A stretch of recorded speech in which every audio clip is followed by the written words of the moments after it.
ஆண்டவராக இயேசு கிறிஸ்துவின் நாமத்தில் என் அன்பின் வாழ்த்துக்கள்.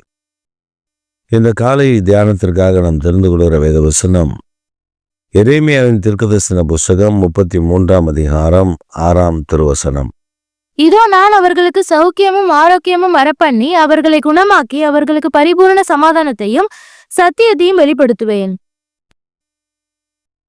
ஆண்டவர் இந்த வேத பகுதியில சொல்லும் பொழுது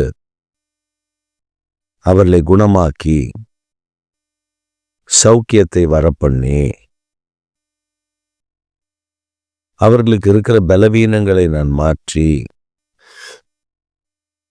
அப்படி பின் வரும்பொழுது அவர் சொல்லுகிறார், சத்தியத்தையும் சமாதானத்தையும் சத்தியத்தையும் வெளிப்படுத்துவேன். தேவன் நமக்கு முதலாவது ஆரோக்கியத்தை வரப்பண்ணுகிறவர், அவர் நம்மை குணமாக்குகிறவர்.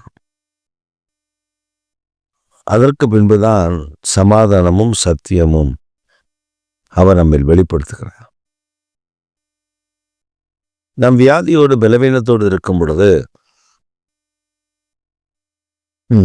நாம பல கேள்விகளை கேட்கிறோம். ஆனால் குணமான பின்பு ஆண்டவரை தேடுவதே கிடையாது.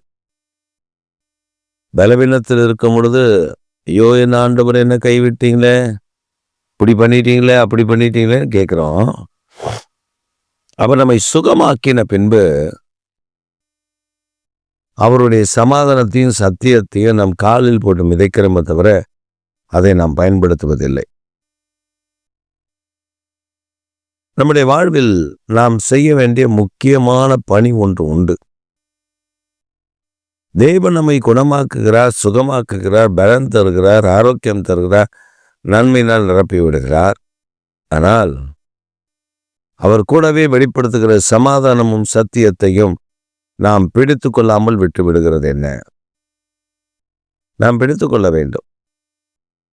நமக்கு ஒரு அற்புதம் நடக்கிறது. அந்த அற்புதம் நடந்த பின்பு நமக்கு ஆண்டவர் தரக்கூடிய அந்த சமாதானத்தை காத்து கொள்ளணும், சத்தியத்தை பிடித்து கொள்ளணும். வேதம் அதுதான் சொல்லுகிறது. சத்தியம் நமக்குள்ளேருந்து முளைத்து எழும்பணும். பூமியிலேருந்து முளைக்காது, அது நமக்குள்ளேருந்து முளைக்கணும். இப்போ இந்த காலை வேளையில அநேகர் சத்தியத்தை அறிகிற அறிவை விட்டுவிட்டு,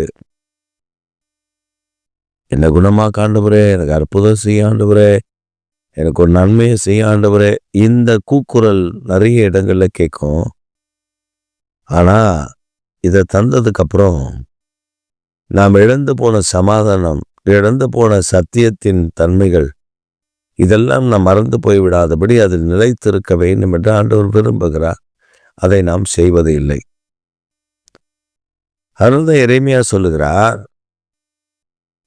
அவர் நம்மை குணமாக்குகிறவர், அவர் நமக்கு அற்புதங்களை செய்கிறவர், அவர் நமக்கு அதிசயங்களை நடப்பிக்கிறவர், ஆச்சரியமான தம்முடைய கிருபையை விளங்க பண்ணி தேவன் தம்முடைய நாமத்தை உயர்த்துகிறவர். அப்படிப்பட்டவர் நமக்கு தரக்கூடிய சமாதானத்தையும் வெளிப்படுத்தக்கூடிய சமாதானத்தையும் சத்தியத்தையும் காத்துக்கொள்ளணும். நாம் அதில் காத்துக்கொள்வதில்லை. நாம் அதை உதாசீனப்படுத்தி விடுகிறோம். நம் ஆண்டவருடைய சத்தியத்தில் நிலைத்து நிற்காதபடி அதை ஏனோ தானோம் என்று அதை நாம் விட்டு விடுகிறோம். ஆனால் அந்த சத்தியத்தை பிடித்து கொள்ளும்போதுதான் தேவனுடைய கிருபை நமக்குள் அதிகமாய் வெளிப்படும். சமாதானம் பண்ணுகிற நீங்கள் பாக்கியவான்கள். அப்ப நமக்குள்ள அந்த சமாதானத்தை ஆண்டவர் வெளிப்படுத்தும் போது அதை நாம் பெற்றுக்கொள்ளணும், பிடித்துக் கொள்ளணும். நாம் மற்றவர்களுக்கு சமாதானம் சொல்லுகிறவர்களாக இருக்கணும். சண்டைக்கு வரைஞ்சு கட்டுகிறவர்களாக இருக்கக்கூடாது. பல சூழ்நிலையில் பார்த்தா எத்தனையோ தீங்குகள், எத்தனையோ பொல்லாப்புகள், எத்தனையோ அசுத்தங்கள், எத்தனையோ பொல்லாத கிரிகள் நமக்கு விரோதமாக எழுப்பி இருக்கோம். ஆனால் நாம் நம்முடைய சமாதானத்தை காத்துக்கொள்ளணும். எப்படி காத்துக்கொள்வது? பரிசுத்த ஆவியானவருக்குள் அவர் குணமாக்குகிறார், அவர் பலன் தருகிறார், ஒரு ஆரோக்கியத்தினால் நன்மையினால் நிரப்புகிறார், இழந்து போன சமாதானத்தில் நமக்கு வெளிப்படுத்துகிறார், சத்தியத்தை வெளிப்படுத்துகிறார். ஏன் சத்தியம்? அந்த வசனத்தை வைத்து செபிக்கும் பொழுதுதான் நம்ம இழந்து போன சமாதானம், சுகம், பலன், ஆரோக்கியம் இதெல்லாம் மீண்டும் நமக்குள்ள இறங்கி வரும். ஆண்டவர் குணமாக்க ஆயத்தமாக தான் இருக்காரு. உங்களுடைய வியாதி, உங்களுடைய பலவீனம், உங்களுடைய சுகவீனம் இதை சுகமாக்க ஆண்டவர் ஆயத்தமா இருக்கிறார். நாம ஆயத்தமா அப்படின்னா இல்லை. நம்ம ஏன் ஆயத்தமா இல்லை அப்படின்னா, நமக்கு குணமாக்குறதுல கொடுத்த கேள்விகள் நிறைய இருக்கு. அவர் எப்படி குணமாக்குவார்? அவர் தொட்டு குணமாக்குவாரா, தொடாம குணமாக்குவாரா? என் வாழ்க்கையில் எப்பொழுது குணம் கிடைக்கும்? அவர் குணம் எனக்கு இப்படித்தான் பண்ணுவாரா, அந்த மனுஷனுக்கு அப்படிதான் பண்ணாரு, எனக்கு அப்படிதான் தருவாரா, எனக்கு இப்படித்தான் தருவாரான்னு பல கேள்வி கணைகளை கணைத்து கொண்டே இருப்போம். ஆண்டவர் சொன்ன, நான் உன்னை குணமாக்குவேன் அப்படின்னா குணமாக்குவேன், நான் உன்னை விடுவிப்பேன் அப்படின்னா விடுவிப்பேன், நான் உன்னை உயர்த்துவேன் அப்படின்னா உயர்த்துவேன். ஆனால் நம்ம ஆண்டவர்கிட்ட போய் நோண்டி நோண்டி நோண்டி நோண்டி கேட்போம், இது என்னாச்சு, அது என்னாச்சு, ஆண்டவரே இது என்னாச்சு, இது என்னாச்சு? கிட்டத்தட்ட நம்ம ஒரு 10 வருஷம்னு வச்சுக்கோங்க. 10 வருஷத்துக்கு முன்னால இருக்கக்கூடிய திருச்சபைகள், 20 வருஷத்துக்கு முன்னால இருக்கக்கூடிய திருச்சபைகள் இன்னைக்கு இல்லை. அந்த திருச்சபைக்கு நடக்கிற காரியங்களை பார்த்தாலே நமக்கு ஆச்சரியமா இருக்கும்.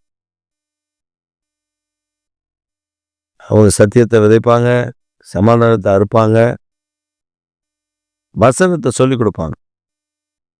இப்போ நம்ம வியாதியா இருக்கோம், பலவீனமா இருக்கோம், எந்த வசனத்தை வச்சு ஜோம்றது நமக்கு தெரியாது. பாவியான நம்ம கற்றுக் கொடுக்கும் போது அந்த வசனத்துல வல்லமை உண்டு. குமாரன் விடுதலையாக்கினால் மெய்யாகவே விடுதலை ஆவீர்கள், அந்த வார்த்தையில வல்லமை உண்டு.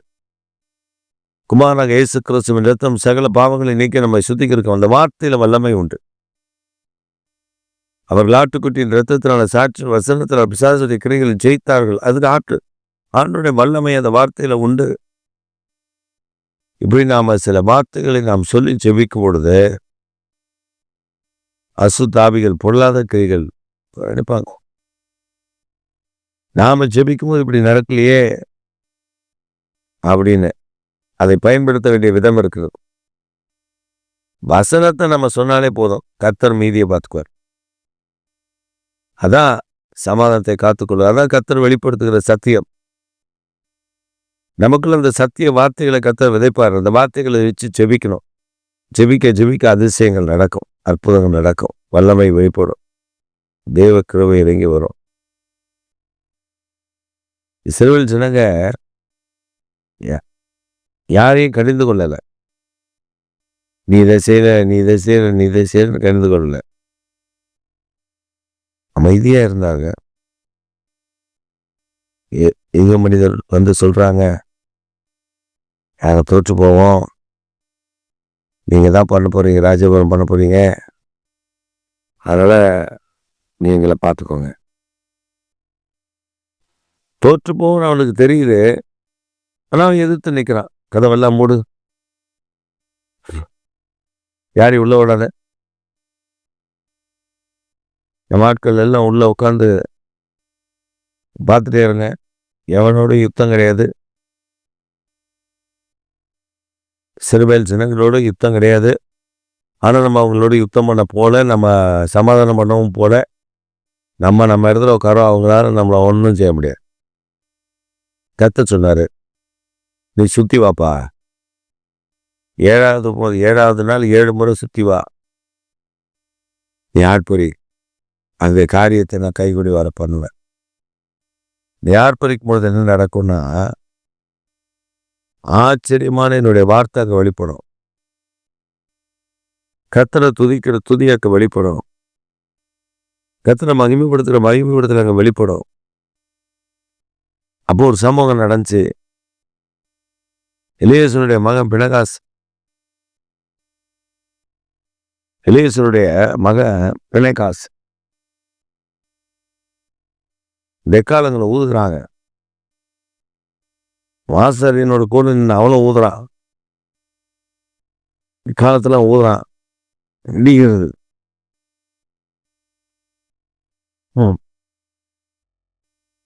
வெட்டுவதற்கு அவளை முந்தி ஏறி போறான்.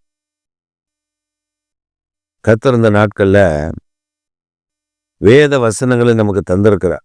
அதான் சத்தியத்தை வெளிப்படுத்துகிறது. அதை நம்ம சத்தியத்தை, அந்த வார்த்தையை சொல்லும் போதே சமாதானம் வரும். அந்த வார்த்தையினுடைய கிரியைகள் குணமாக்கும். யாருக்கோ ஒருத்தருக்கு ஜெபிக்க விரும்புறீங்க, ஆனா உங்களுக்கு ஜெபம் பண்ணக்கூடிய ஒரு சூழல் உங்க பக்கத்துல இல்லை. அப்ப நீங்க ஒண்ணு பண்ணலாம், மனதிலே அவருக்காக ஜெபிக்கலாம்.